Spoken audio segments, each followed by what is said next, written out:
বাংলাদেশের নতুন পাঠ্য বই নিয়ে শুরু থেকেই ছিল আলোচনা সমালোচনা। এবার নবম দশম শ্রেণীর ইংলিশ ফর টুডে বইয়ের উঠে এসেছে বড় ধরনের একটি ভুল। জুলাই গণঅভ্যুত্থানের শহীদ আবু সাইদের নিহত হওয়ার তারিখ উল্লেখ করা হয়েছে 17 জুলাই, অথচ প্রকৃতপক্ষে তারিখটি ছিল 16 জুলাই। এবারের প্রাথমিক ও মাধ্যমিক স্তরের নতুন পাঠ্য বইগুলোতে জুলাই গণঅভ্যুত্থানের কথা নানাভাবে তুলে ধরা হয়েছে। গল্প, কবিতা, গ্রাফিতি আর ছবিতে ফুটে উঠেছে এই গৌরব গাথা। নবম দশম শ্রেণীর ইংলিশ ফর টুডে বইয়ের একটি অধ্যায়ে শহীদ আবু সাইদের কথা উল্লেখ করা হলেও তারিখের এই ভুল শিক্ষার্থীদের মধ্যে বিভ্রান্তি সৃষ্টি করেছে।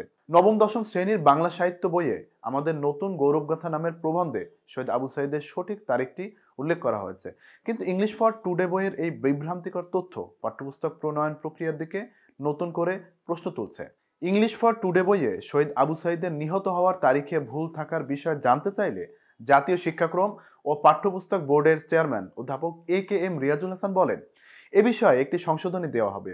এর মধ্যে অনলাইন ভার্সনে এখনই ঠিক করে দেওয়া হবে। নতুন শিক্ষাবর্ষের শুরুতেই এই ধরনের ভুল শিক্ষার্থীদের মনস্তাত্ত্বিক প্রভাব ফেলতে পারে বলে মনে করছেন শিক্ষাবিদরা।